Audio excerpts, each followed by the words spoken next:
পুনৰ যোৰহাটত এক চাঞ্চল্যকৰ ঘটনা সংঘটিত হৈছে। নদীৰ মাথাউৰিত অচেতন অৱস্থাত উদ্ধাৰ কৰা হৈছে এগৰাকী ছাত্ৰী। পুনৰবাৰ উল্লেখ কৰিছো, যোৰহাটত পুনৰ এক চাঞ্চল্যকৰ ঘটনা সংঘটিত হৈছে। নদীৰ মাথাউৰিত অচেতন অৱস্থাত উদ্ধাৰ কৰা হৈছে এগৰাকী ছাত্ৰী। দৃশ্যাংকৰ সহায়ত দেখুৱাইছো, আজি পুৱা কলেজলৈ আহিছিল ছাত্ৰীগৰাকী আৰু কেনেকৈ ভোগদৈ মাথাউৰিৰ কাষত পালেগৈ তাক লৈ এতিয়া ৰহস্যৰ আৱৰ্তত হৈ পৰিছে। এই ঘটনা নদীৰ মাথাউৰিত অচেতন অৱস্থাত উদ্ধাৰ কৰা হৈছে ছাত্ৰীগৰাকী আজি পুৱা কলেজলৈ আহি আছিল আৰু এই ছাত্ৰীগৰাকী কেনেকৈ মাথাউৰিৰ কাষত পালে তাক লৈ এতিয়া ৰহস্যৰ আৱৰ্তত হৈ পৰিছে। এই ঘটনা ছাত্ৰীগৰাকীক যোৰহাট মেডিকেল কলেজত ইতিমধ্যে ভৰ্তি কৰোৱা হৈছে আৰু ছাত্ৰীগৰাকীক যোৰহাটৰ জগন্নাথ বৰুৱা মহাবিদ্যালয়ৰ ছাত্ৰী বুলি ইতিমধ্যে জানিব পৰা গৈছে আৰু কলেজৰ পোছাকতে উদ্ধাৰ কৰা হৈছে ছাত্ৰীগৰাকীক। পুনৰবাৰ উল্লেখ কৰিছো, নদীৰ মাথাউৰিত অচেতন অৱস্থাত উদ্ধাৰ কৰা হৈছে এগৰাকী ছাত্ৰীক।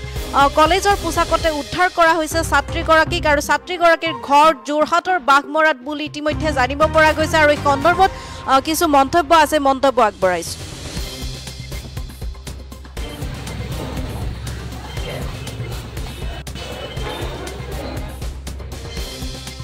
হয়, আমি সৰু ছাগলী চাবলৈ আহোঁতে ছোৱালী এজনী পৰি আছিলে। পৰি থকা অৱস্থাত তাই নৈ পা জোৰে অকণমান উঠি আহিছিলে। উঠি আহি পেলাই আমি ওচৰ চুবুৰীয়াক খবৰ দি মাতি আনি আমি হেৰি কৰিলোঁ।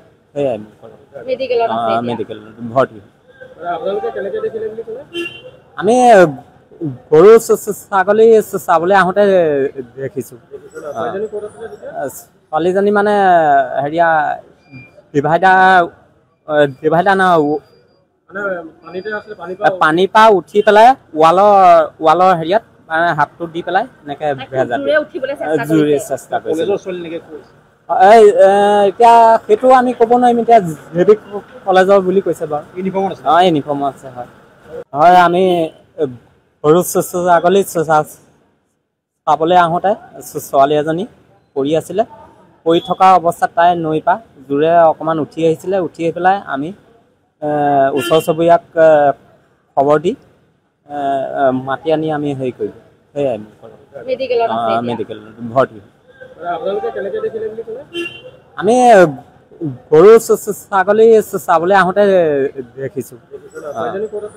ছোৱালীজনী মানে হেৰিয়া ডিভাইডাৰ পানীৰ পৰা উঠি পেলাই ৱালৰ হেৰিয়াত মানে হাতটো দি পেলাই এনেকে জোৰে চেষ্টা কৰিছে।